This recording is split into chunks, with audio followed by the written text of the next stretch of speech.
This morning, I want to talk about the future of Europe. But first, let us remember the past. 70 years ago, Europe was being torn apart by its second catastrophic conflict in a generation. A war which saw the streets of European cities strewn with rubble, the skies of London lit by flames night after night, and millions dead across the world in the battle for peace and liberty.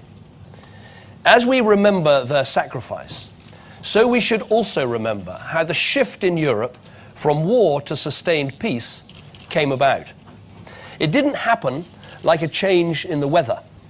It happened because of determined work over generations, a commitment to friendship, and a resolve never to revisit that dark past. A commitment epitomized by the Elysee Treaty signed 50 years ago this week. After the Berlin Wall came down, I visited that city, and I will never forget it.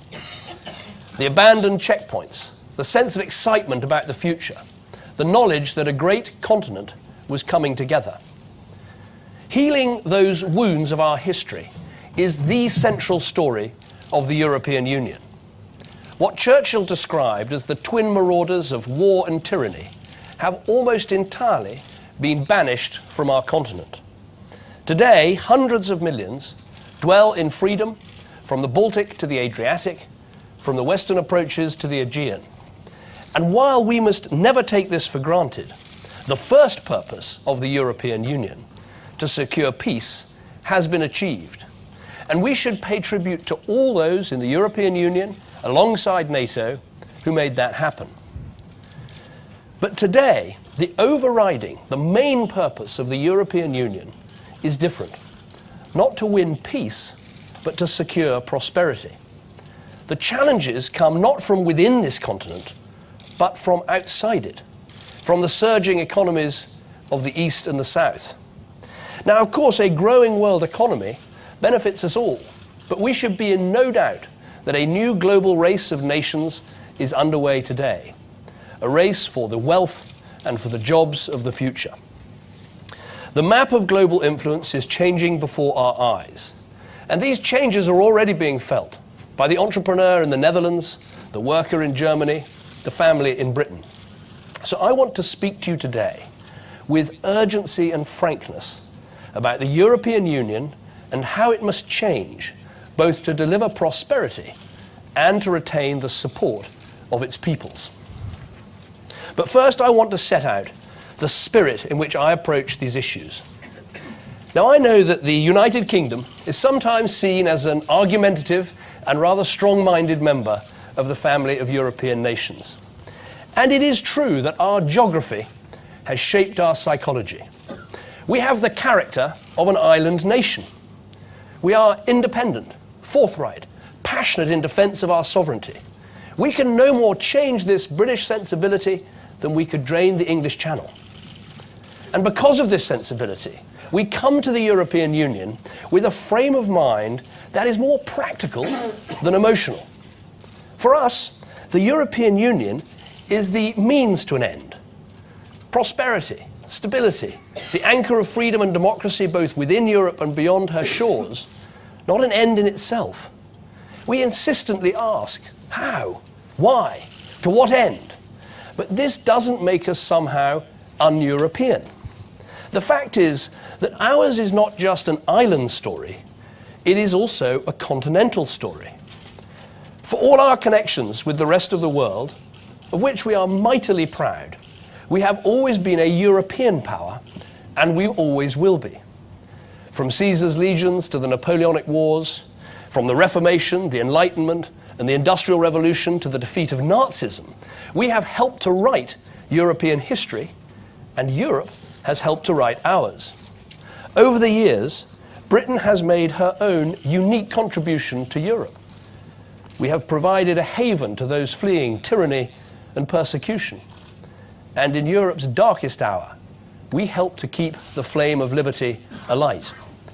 Across the continent, in silent cemeteries, lie the hundreds of thousands of British servicemen who gave their lives for Europe's freedom. In more recent decades, we played our part in tearing down the Iron Curtain and championing the entry into the EU of those countries that lost so many of their years to communism. And contained in this history is the crucial point about Britain, about our national character, about our attitude to Europe.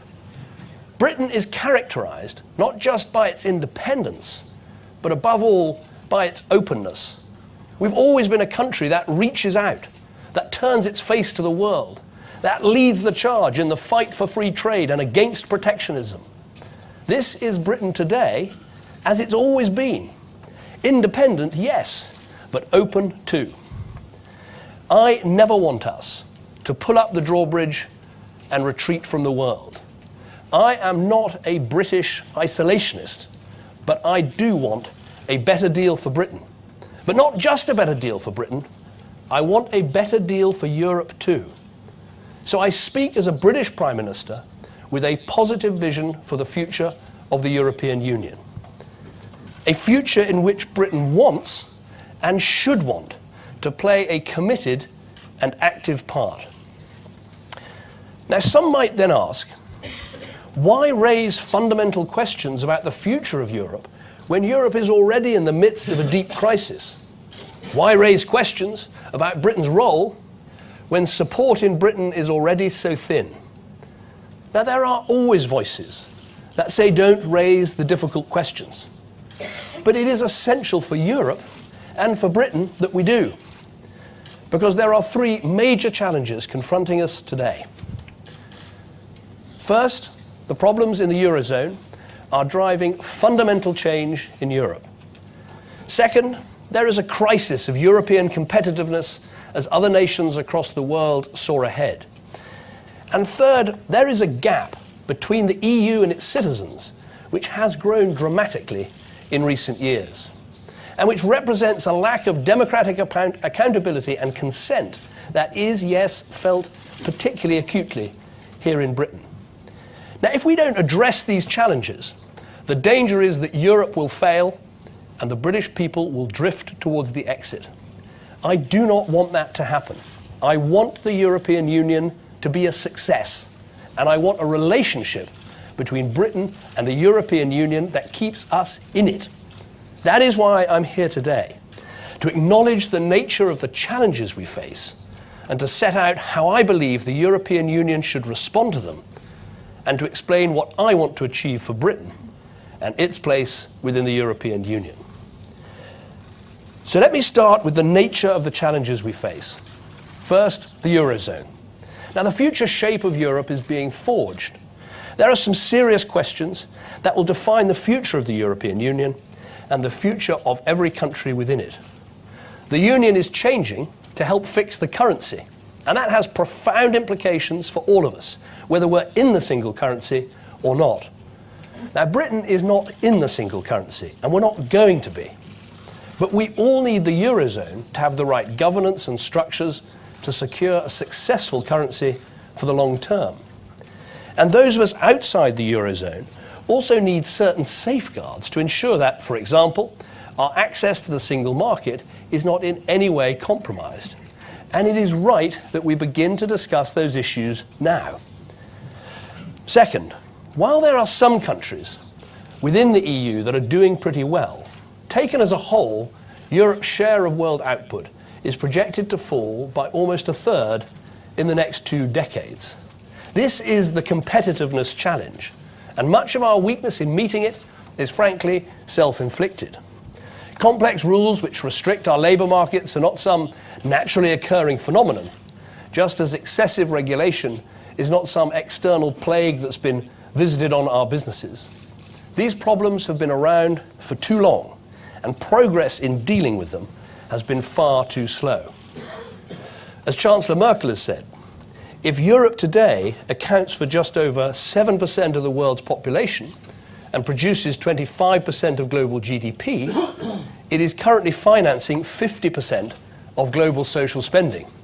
And then it's obvious that it will have to work very, very hard to maintain its prosperity and its way of life. Third, there is the growing frustration that the EU is seen as something that is done to people rather than acting on their behalf. And this, frankly, is being intensified by the very solutions that are required to resolve the economic problems.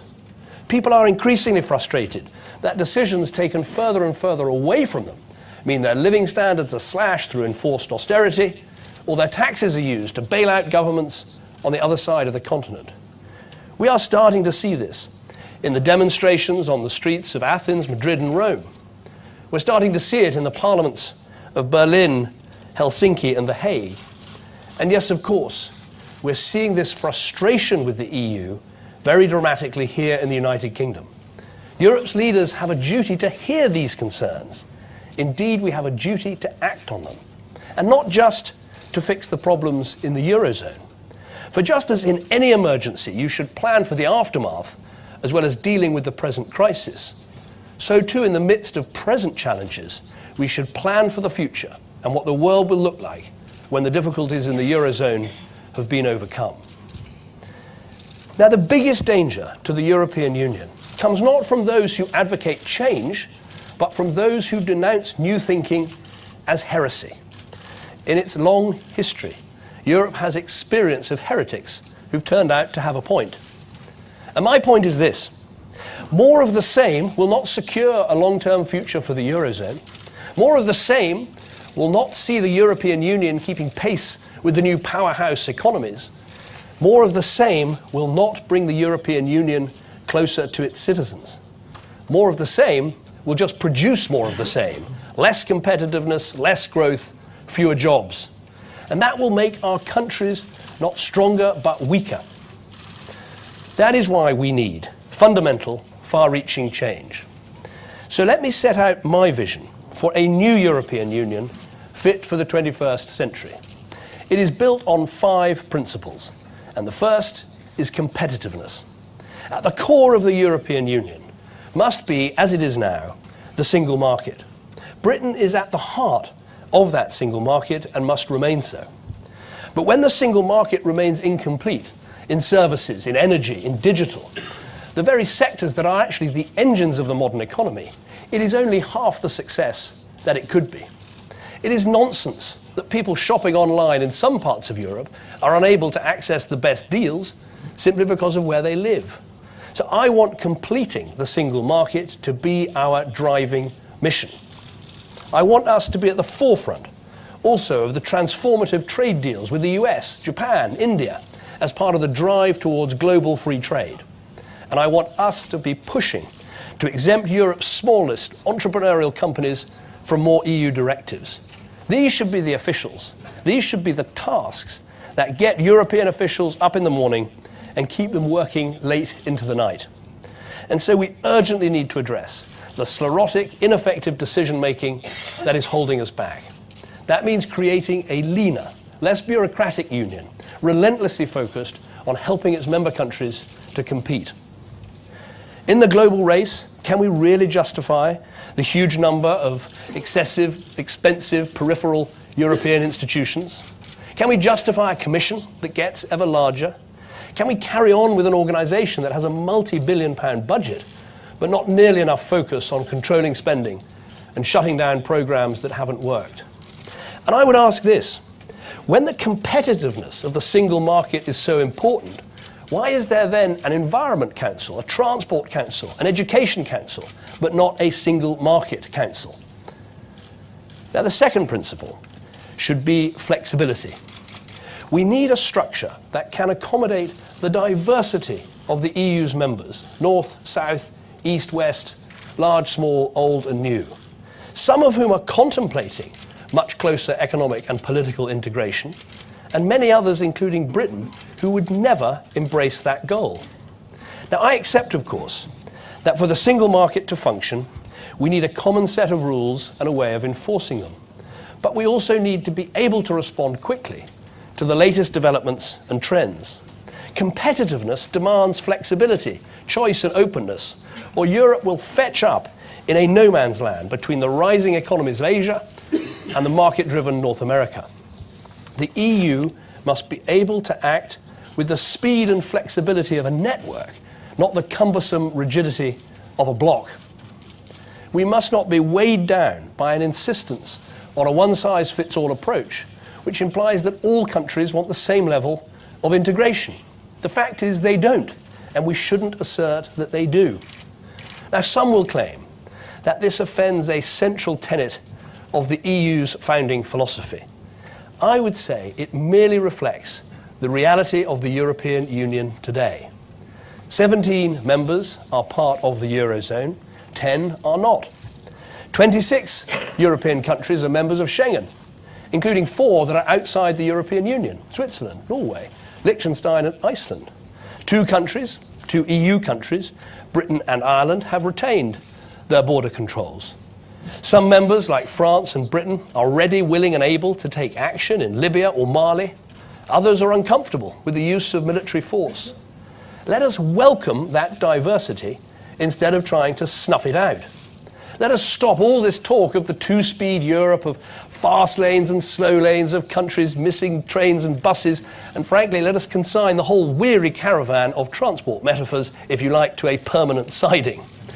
Instead, let us start from this proposition. We are a family of democratic nations, all members of one European Union, whose essential foundation is the single market rather than the single currency. Those of us outside the euro recognize that those in it are likely to need to make some big institutional changes. And by the same token, the members of the Eurozone should accept that we, and indeed all member states, will have changes that we need to safeguard our interests and to strengthen our democratic legitimacy. And we should be able to make those changes too. Now, some will say this will unravel the principle of the EU and that you can't pick and choose the basis of what your nation needs. But I would argue that far from unraveling the EU, this will in fact bind its members more closely, because such flexible, willing cooperation is a much stronger glue than compulsion from the centre. Let me make a further heretical proposition. The European Treaty commits the member states to lay the foundations of an ever closer union among the peoples of Europe. Now, this has been consistently interpreted as applying not to the peoples, but rather to the states and institutions. And it's been compounded by a European Court of Justice that has consistently supported greater centralisation. Now, we understand and respect the right of others to maintain their commitment to this goal. But for Britain, and perhaps for others, it is not the objective. And we would be much more comfortable if the treaty specifically said so, freeing those who want to go further, faster to do so, without being held back by the others. So to those who say, we have no vision for Europe, I say we have. We believe in a flexible union of free member states who share treaties and institutions and pursue together the ideal of cooperation, to represent and promote the values of European civilization in the world, to advance our shared interests by using our collective power to open markets, and to build a strong economic base across the whole of Europe. And we believe in our nations working together to protect the security and diversity of our energy supplies, to tackle climate change and global poverty, to work together against terrorism and organised crime, and to continue to welcome new countries into the European Union. This vision of flexibility and cooperation is not the same as those who want to build an ever closer political union, but it is just as valid. My third principle is that power must be able to flow back to member states, not just away from them. This was promised by European leaders at Laeken a decade ago. It was put in the treaty, but it has never been properly fulfilled. We need to implement this principle properly. So let us use this moment, as the Dutch Prime Minister has recently suggested, to examine thoroughly what the EU as a whole should do and what it should stop doing. Now, in Britain, we've already launched our Balance of Competences review to give us an informed and objective analysis of where the EU helps and where it hampers. And let us not be misled by the fallacy that a deep and workable single market requires everything to be harmonised to hanker after some unattainable and infinitely level playing field. Countries are different. They make different choices. We cannot harmonise everything. For example, it is neither right nor necessary to claim that the integrity of the single market, or indeed full membership of the European Union, requires the working hours of British hospital doctors to be set in Brussels, irrespective of the views of British parliamentarians or practitioners. In the same way, we need to examine whether the balance is right in so many areas where the European Union has legislated, including on the environment, social affairs and crime. Nothing should be off the table. My fourth principle is democratic accountability. We need to have a bigger and more significant role for national parliaments. There is not, in my view, a European demos. It is national parliaments which are and will remain the true source of real democratic legitimacy and accountability in the European Union. It is to the Bundestag that Angela Merkel has to answer. It's through the Greek Parliament that Antonis Samaras has to pass his government's austerity measures. And it's to the British Parliament that I must account on the EU budget negotiations, on the safeguarding our place in the single market. Those are the parliaments which instill proper respect, even fear, into national leaders. And we need to recognise that properly in the way that the EU does business. My fifth principle is fairness. Whatever new arrangements are enacted for the Eurozone, they must work fairly for those countries inside it or outside it. That will be of particular importance to Britain. Now, as I've said, we are not going to join the single currency, but there is no overwhelming economic reason why the single currency and the single market should share the same boundary, any more than the single market and Schengen. Our participation in the single market and our ability to help set its rules is the principal reason for our membership of the European Union. So it is of vital interest for us to protect the integrity and fairness of the single market for all of its members. And that is why Britain has been so concerned to promote and defend the single market as the Eurozone crisis starts to rewrite the rules on fiscal coordination and banking union. So these 5 principles provide what I believe is the right approach for the European Union. So now let me turn to what this means for Britain. Today, public disillusionment with the EU is at an all-time high. And there are several reasons for this. People feel that the EU is heading in a direction that they never signed up to. They resent the interference in our national life by what they see as unnecessary rules and regulation. They wonder what the point of it all is. Put simply, many ask, why can't we simply have what we voted to join, a common market? They are angered by some legal judgments made in Europe that impact on life in Britain. Now, of course, some of this antipathy about Europe in general really relates, of course, to the European Court of Human Rights rather than the EU.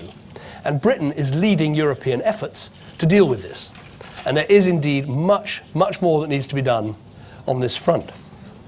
But people also feel that the EU is now heading for a level of political integration that is far outside Britain's comfort zone. They see treaty after treaty changing the balance between member states and the EU, and they note they were never given a say. They've had referendums promised, but not delivered. They see what's happened to the euro, and they note that many of our political and business leaders urged Britain to join at the time, and they haven't noticed many expressions of contrition. And they look at the steps that the Eurozone is taking, and they wonder what deeper integration for the Eurozone will mean for a country which is not going to join the euro. The result is that democratic consent for the EU in Britain is now wafer thin. Some people say that pointing this out is irresponsible, that it creates uncertainty for business and puts a question mark over Britain's place in the European Union. But the question mark is already there. Ignoring it is not going to make it go away. In fact, I would argue quite the reverse. Those who refuse to contemplate consulting the British people would, in my view, make our exit more likely. Simply asking the British people to carry on accepting a European settlement over which they've had little choice is a path to ensuring that when the question is finally put and at some stage it will have to be, it is much more likely that the British people will reject the European Union. That is why I am in favour of having a referendum. I believe in confronting this issue, shaping it, leading the debate, not simply hoping that a difficult situation will go away. Now, some argue that the solution is therefore to hold a straight in-out referendum now. Now, I understand the impatience of wanting to make that choice immediately, but I don't believe that to make a decision at this moment is the right way forward, either for Britain or for Europe as a whole. A vote today between the status quo and leaving would be an entirely false choice. Now, while the EU is in flux, and when we don't know what the future holds and what sort of EU will emerge from this crisis, is not the time to make such a momentous decision about the future of our country. It is wrong to ask people whether to stay or go before we've had a chance to put the relationship right.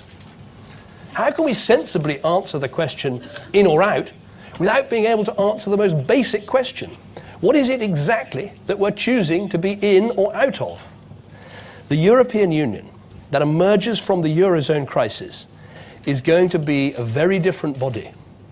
It will be transformed perhaps beyond recognition by the measures needed to save the Eurozone. We need to allow some time for that to happen and help shape the future of the European Union. So when the choice comes, it will be a real one. A real choice between leaving or being part of a new settlement in which Britain shapes and respects the rules of the single market, but is protected by fair safeguards and free of the spurious regulation that damages Europe's competitiveness. A choice between leaving or being part of a new settlement in which Britain is at the forefront of collective action on issues like foreign policy and trade, and where we leave the door firmly open to new members. A new settlement subject to the democratic legitimacy and accountability of national parliaments, where member states combine in flexible cooperation, respecting national differences and not always trying to eliminate them, and in which we have proved that some powers can in fact be returned to member states. In other words, a settlement which would be entirely in keeping with the mission for an updated European Union I have described today. More flexible, more adaptable, more open, fit for the challenges of the modern age. Now, to those who say, and there are those who say it, that a new settlement can't be negotiated, I would say, listen to the views of other parties in other European countries arguing for powers to flow back to European states. And also look too at what we have achieved already. We've ended the obligation for Britain to bail out Eurozone members. We've kept Britain out of the fiscal compact. We've launched a process to return some existing justice and home affairs powers. We've secured protections on banking union and reformed the common fisheries policy. So we're starting to shape the reforms that we need now. Now, some of these things will not require treaty change, but I agree too with what President Barroso and others have said. At some stage in the next few years, the EU will need to agree on treaty change to make the changes needed for the long-term future of the euro, and to entrench the diverse, competitive, democratically accountable Europe that we seek. Now, I believe the best way to do this will be in a new treaty. So today I add my voice to those who are already calling for this. Now, my strong preference is to enact these changes for the entire European Union, not just for Britain. But if there is no appetite for a new treaty for us, and if there is no appetite for a new treaty for us, or for us all, then of course Britain would be ready to address the changes we need in a negotiation with our European partners. So the next Conservative manifesto in 2015 will ask for a mandate from the British people for a Conservative government to negotiate a new settlement with our European partners in the next Parliament. It will be a relationship with the single market at its heart. And when we have negotiated that new settlement, we will give the British people a referendum with a very simple in or out choice. to stay in the European Union on these new terms or to come out altogether. It will be an in-out referendum.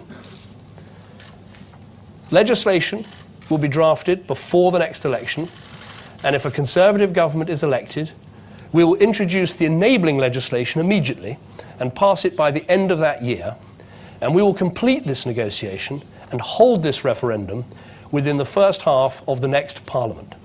It is time for the British people to have their say. It is time for us to settle this question about Britain and Europe. Now, I say to the British people, this will be your decision. And when the choice comes, you'll have an important choice to make about our country's destiny. Now, I understand the appeal of going it alone, of charting our own course. But it will be a decision we will have to take with cool heads. Proponents on both sides of the argument will need to avoid exaggerating their claims. Of course, Britain could make her own way in the world, outside the EU if we chose to do so. So could any other member state.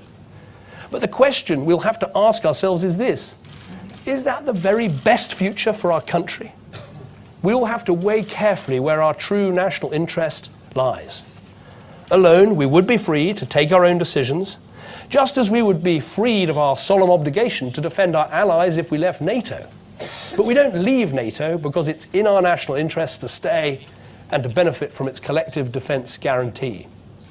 We have more power and influence, whether implementing sanctions against Iran or Syria, or promoting democracy in Burma, if we can act together. If we leave the EU, we cannot, of course, leave Europe.